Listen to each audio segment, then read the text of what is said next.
السلام علیکم گائز، کیسے ہیں آپ سب لوگ؟ امید کرتے ہیں آپ سب لوگ خیریت سے ہوں گے۔ آپ دیکھ رہے ہیں ناول سرکل۔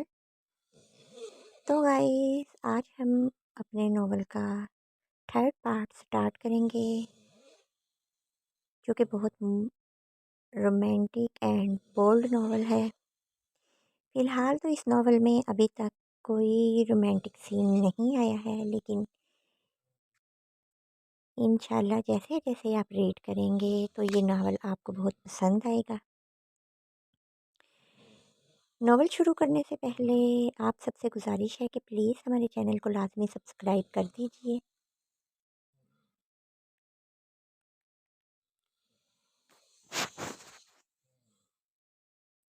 ملک ہمایوں چیف کے پاس بیٹھا تھا اور اس کے سامنے سگریٹ کے کش لیتا چیف کو اور تپا گیا۔ وہ گو رہا تھا اور ہمایوں ڈھیٹ بنا سگریٹ پیتا دھواں ہوا میں تحلیل کرتا چور نظروں سے چیف کو دیکھ رہا تھا۔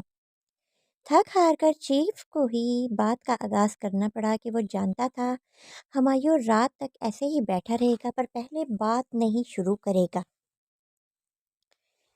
جسٹس کو کیوں اٹھایا؟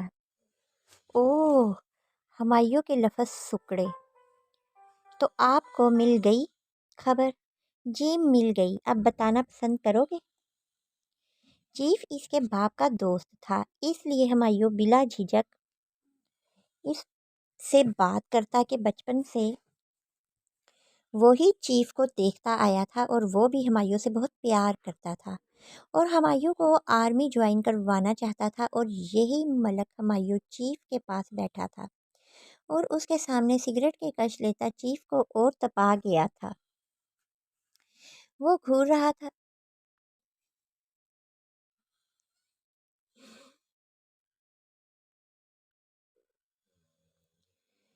اور یہی خواہش شہریار کی بھی تھی، پر ہمایوں ان کی سوچوں کو سات سلام پیش کرتا اس فیلڈ میں آ چکا تھا، جس سے چیف سخت ناراض ہوئے، پر ہمایوں نے ان کو منا لیا تھا اور اس سے وعدہ کیا تھا کہ وہ اس فیلڈ میں رہ کر بھی آرمی کے ساتھ کام کر سکتا ہے۔ تب جا کر چیف کے کلیجے کو ٹھنڈ پڑی، کیونکہ اس کا بیٹا آرمی میں مینیجر تھا اور شہید ہو گیا تھا۔ وہ چاہتا تھا کہ ہمایوں بھی آرمی جوائن کرے، اس لیے وہ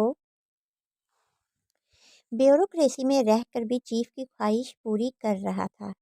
اس کے پاس اتنے اختیارات تھے کہ کسی بھی فیلڈ کے آفیسرز اس کے نام سے گھبرا اٹھتے تھے، پر وہ چیف کے لیے اس کے آرمی آفیسرز کی مدد کرتا رہتا تھا۔ جی بالکل، وہ سر کو خم دے کر چیف کو تفصیل دینے لگا۔ ساری بات سن کر چیف نے ہنکار بھری، وہ لوگ بہت خطرناک ہے، بچی کو نقصان پہنچا سکتے ہیں۔ آپ بے فکر رہیں، میں سارا انتظام کر چکا ہوں، گڑیا صبح گھر ہوگی۔ چیف کے لب مسکرائے کہ وہ جو کرنے کی ٹھان لیتا تھا کر کے رہتا ہے، چاہے دنیا ادھر کی ادھر ہی کیوں نہ ہو جائے۔ رات گئے مہراب گاؤں والوں کی دعائیں لیتا حویلی کے اندر آیا تھا۔ سب گاؤں والے اس سے خوش تھے، اس نے گندم کے علاوہ گھی چینی بھی تقسیم کی تھی۔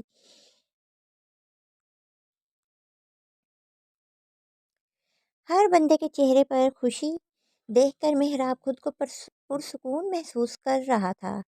وہ جیسے ہی اندر آیا، سونم اچانک سے اس کے چوڑے سینے سے ٹکرائی۔ آؤچ! مہراب کا دل اس کے ٹکرانے پر سپیڈ پکڑ چکا تھا۔ وہ اپنی حالت پر قابو پاتا اسے کڑے تیوروں سے گھور رہا تھا۔ جو ناک مسلتی اسے چور نگاہوں سے دیکھ رہی تھی۔ آنکھیں کہاں ہیں تمہاری جو ٹکراتی پھر رہی ہو؟ میں جان بوجھ کر نہیں ٹکرائی، آپ کو کس نے کہا سامنے آئے؟ شکر کرو میں سامنے آ گیا، نہیں تو تمہاری بریکیں مجھے فیل لگ رہی تھی۔ وہ بنا کچھ کہے وہاں سے جانے لگی کہ مہراب کو تب چڑھی۔ رکو، باہر کہاں جا رہی تھی؟ آپ سے مطلب؟ وہ آئیبرو اٹھا کر ادا سے بولی کہ مہراب تو نثار ہو اٹھا۔ مطلب کو رہنے دو، باہر کہاں جا رہی تھی؟ آپ کو کیوں بتاؤں؟ سونو کو اس پر غصہ تھا کہ اسے جھڑک کر کمرے سے نکال دیا اور جب سے آیا تھا اس سے بات تک نہ کی۔ اور اب اس سے باز پرس کر رہا تھا۔ اسے کبھی بھی اپنا آپ اس کے سامنے بے مول لگتا کہ وہ دل سے اسے چاہتی تھی اور محراب دیکھنا بھی گوارا نہیں کرتا تھا، اس لیے اداس رہتی۔ پر بلاول اور اسد کے آنے سے اس کی اداسی دور جا سوئی تھی۔ بتانا تو پڑے گا، محراب نے کھینچ کر اسے پلر کے ساتھ لگایا کہ سونم کی آنکھیں پھیلی کہ کیا ہے؟ چلو اب بتاؤ۔ وہ ایک ہاتھ پلر پر رکھتے بولا، میں بلاول کے ساتھ آم توڑنے جا رہی تھی۔ وہ محراب کی قربت سے اٹکتی بولی، کوئی ضرورت نہیں وہاں جانے کی، آم ادھر ہی منگوا لو ملازمہ سے کہہ کر۔ پر میں اپنے ہاتھ سے توڑنا چاہتی ہوں، سونم من منائی۔ کہا نا نہیں جانا۔ آپ کو کیا مسئلہ ہے؟ میں اپنے بھائی کے ساتھ جا رہی ہوں۔ وہ اس کو دھکا دے کر اپنے کمرے کی طرف بھاگ گئی۔ پیچھے محراب شدید طیش میں آ کر مکہ پلر پر جڑ دیا۔ میں کیوں بھول گیا کہ تم میری کوئی بات مانو گی، جب کہ تم تو کسی اور کے عشق میں ڈوبی ہو۔ میری بات تمہارے لیے کیسے معنی رکھ سکتی ہے؟ اور اس طرح دیکھ کر بڑبڑایا جہاں سے سونم گزر کر گئی تھی۔ ملک ہمایوں پیل کلر کی شرٹ، ڈارک بلو جینز پہنے، بال ماتھے پر پڑے، پسٹل جینز کی بیک سائڈ میں اٹکائے، آنکھوں میں سنجیدگی لیے، ٹیبل پر پڑے نقشے پر معمولی سا جھکا پینسل سے دائرے لگاتا تمام آفیسرز کو سمجھا رہا تھا۔ فہد سائڈ ٹیبل پر پڑے لیپ ٹاپ سے کچھ ضروری معلومات اکٹھی کر رہا تھا۔ سر! فہد کے بلانے پر وہ چونکا اور لیپ ٹاپ پر چلتی نیوز کو دیکھا، جہاں رپورٹر گلا پھاڑ پھاڑ کر آج ہونے والے فیصلے کے متعلق آگاہ کر رہا تھا، اور ساتھ کیمرہ جسٹس کو بھی فوکس میں لیے ہوئے تھا، جس کے چہرے پر واضح پریشانی دیکھی جا سکتی تھی۔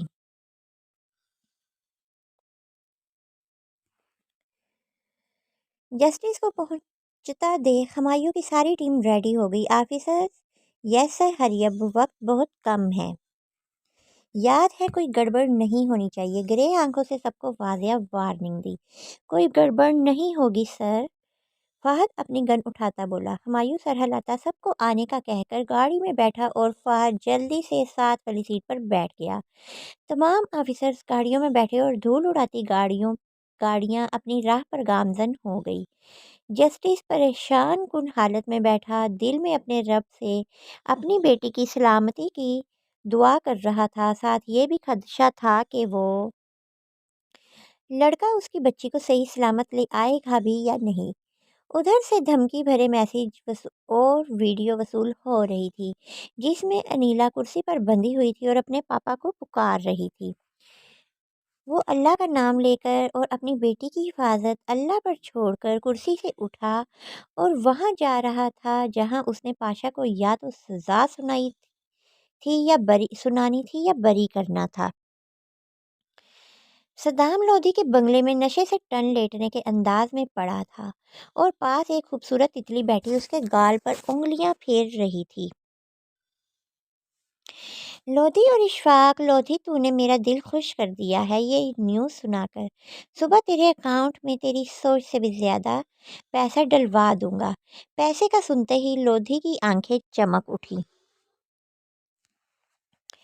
تو میرا یار ہے اور تیرے لیے اتنا تو میں کر ہی سکتا ہوں۔ وہ شراب کا گلاس لبوں سے لگائے بولا، تیرے جیسے یار ہو تو جینے کا مزہ ہی وکھرا ہوتا ہے۔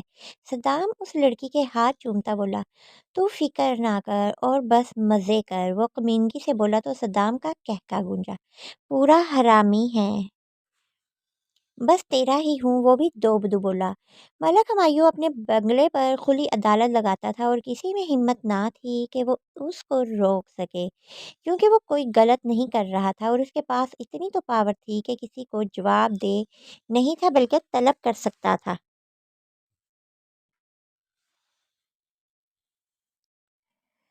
انصاف قائم کرنا، لوگوں کو ان کے حق دلوانا وہ اہم فریضہ سمجھتا تھا۔ صدام اپنے گاؤں سے الیکشن اور دوسرے شہر کی زمینوں کا کہہ کر ہفتہ ہفتہ اپنے ذاتی گھر میں لڑکیوں کے ساتھ راتیں رنگین بنانے میں گزار دیتا۔ لودھی اور اس کی بڑی گہری دوستی تھی جو ایک کوٹھے پر ہوئی تھی۔ اس کے بعد وہ لودھی سے ملنے اس کے گاؤں جاتا رہتا تھا۔ ایک دن اس کی نظر 8 سال کی لڑکی پر پڑ گئی جو اپنے بوڑھے باپ کے ساتھ پگڈنڈی پر بیٹھی بکریوں کو گھاس چرتے دیکھ مسکرا کر اپنے باپ سے باتیں کر رہی تھی۔ اس کے اندر کا شیطان جاگ اٹھا۔ وہ لودھی کے پاس پہنچ کر اس لڑکی کو اٹھوانے کا کہا۔ لودھی کے منہ چھپا کر اس لڑکی کو وہاں سے کھینچ کر گاڑی میں ڈالتے لے گئے تھے۔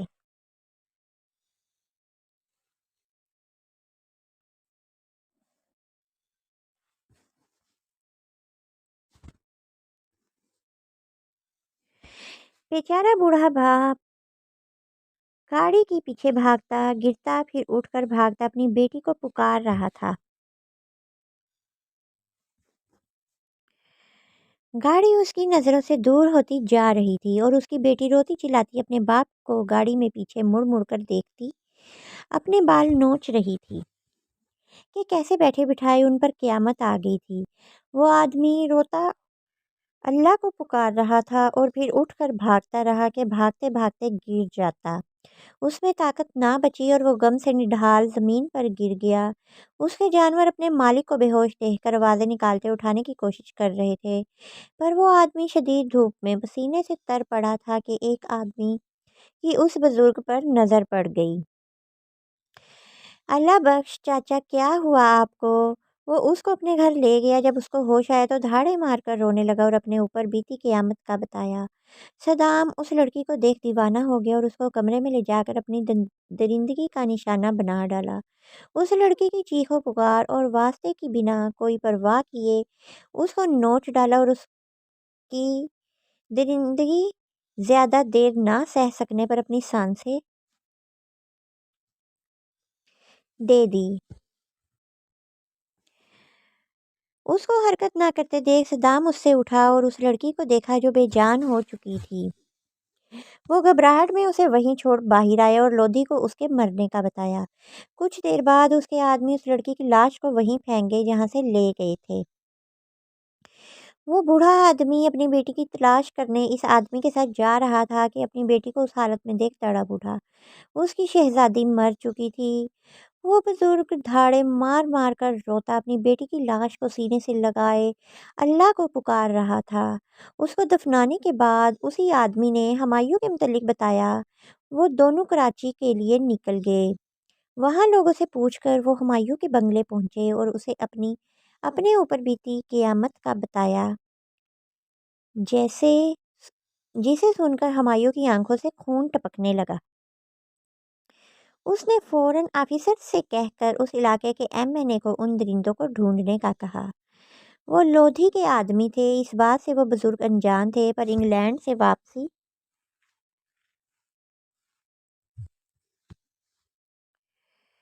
پر یہ مسئلہ حل نہ ہوتے دیکھ ہمایوں نے خود ان کو ملاقات کا شرف بخشا اور وارن بھی کیا۔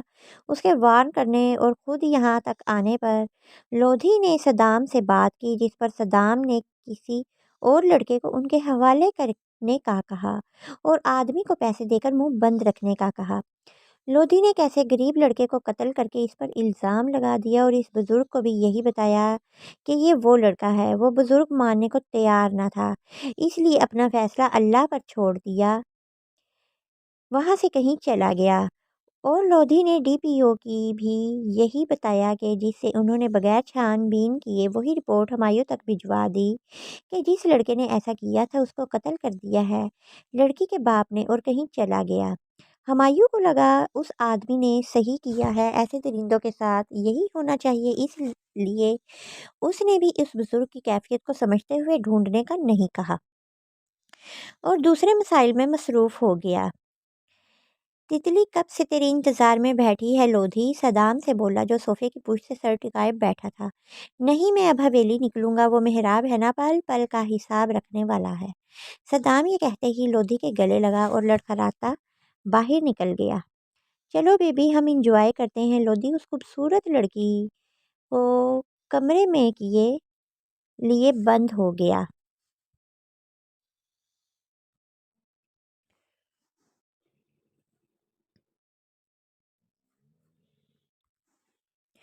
سنبل کچن سے چائے کا کپ لیے نکل رہی تھی کہ بلاول سے ٹکرا ہو گیا اور گرم گرم چائے اس پر گر گئی۔ سوری بھائی، وہ حواس بھاگتا ہوتی اپنے دوپٹے سے اس کی شرٹ رگڑنے لگی۔ بلاول اس کو دیکھ رہا تھا، جو ہونٹ چباتی رونی صورت لیے اس کو دیکھ رہی تھی۔ میں نے جان بوجھ کر نہیں کیا، اچانک سے آپ سامنے آ گئے تو یہ گر گئی۔ اچھا، میں اتنا پیارا ہوں کہ یہ مجھے دیکھ کر گر گئی؟ وہ مسکراہٹ دباتے بولا۔ جی میرا مطلب نہیں۔ کیا مطلب میں پیارا نہیں ہوں؟ وہ آنکھیں دکھاتے بولا۔ نہیں میرا مطلب میں پر یہ چائے آپ کو دیکھ کر نہیں گری، بلکہ آپ کے نہ دیکھنے کی وجہ سے گری ہے۔ او تو یہ بات ہے، اگر میں دیکھ لیتا تو یہ شہید نہ ہوتی۔ وہ افسوس سے بولا۔ آپ کو جلن ہو رہی ہے؟ سنبل نے کہا۔ ہاں ہو رہی ہے کہ یہ مجھے دیکھ کر کیوں نہیں گری۔ وہ مسکراہٹ چھپائے بولا۔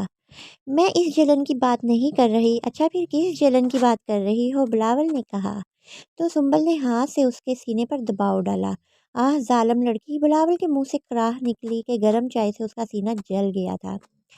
اس جلن کی بات کر رہی تھی میں بھائی، وہ معصوم بنتی بولی اور اوپر کو ڈور لگائی۔ ٹھہرو ذرا، تمہیں تو میں بتاتا ہوں جلن کی بچی۔ وہ بھی اس کے پیچھے لپکا تھا، اب تک وہ دروازہ لاک کر چکی تھی۔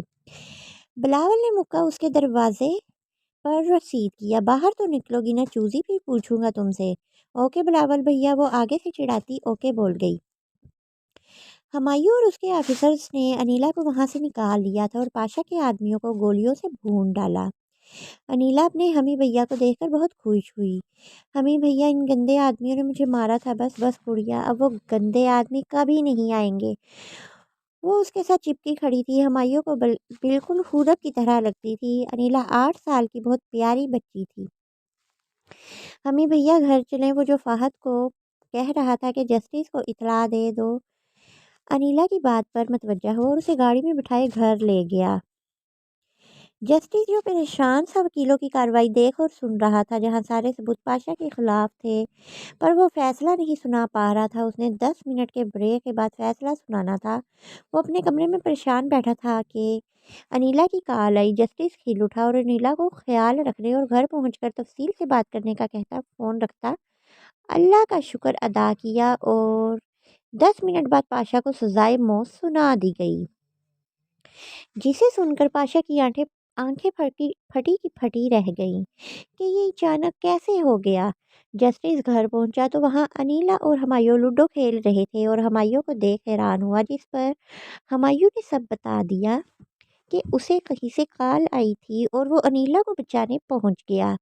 جسٹس حیران ہوا کہ ہمایوں کو کس نے کہا ہوگا، پھر وہ رات والا لڑکا ذہن میں گھوم گیا۔ اسے ابھی تک پتہ نہیں چلا کہ رات والا لڑکا ہمایوں ہی تھا، کیونکہ ہمایوں سے بتانا نہیں چاہتا تھا، اس لیے بات گول کر گیا۔ ہائے اللہ گڈی، میں اکیلی کیسے جاؤں؟ میں بھی نہیں جا رہی آج۔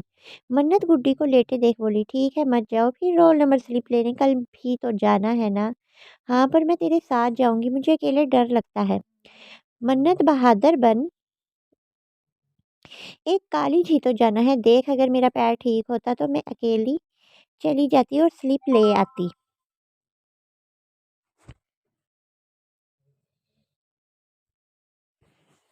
گڈی کے پیر میں موچ آ گئی تھی، اس لیے ابھی وہ چل نہیں سکتی تھی، اور میڈم ان سے پہلے ہی کہہ دیا تھا کہ ساری کلاس کل آ کر سلپ لے جانا، اس کے بعد نہیں ملے گی، اور وہ خود آؤٹ جا رہی ہیں۔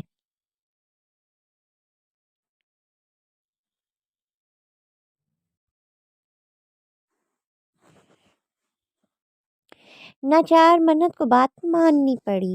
آج وہ اکیلی جا رہی تھی، اس لیے اس کا دل بہت گھبرا رہا تھا، پر دل بڑا کر کے وہ بس سے اتر کر کالج چلی گئی۔ گڈی کی رول نمبر سلپ نہیں دی تھی کہ جب وہ ٹھیک ہو خود آ کر لے جائے۔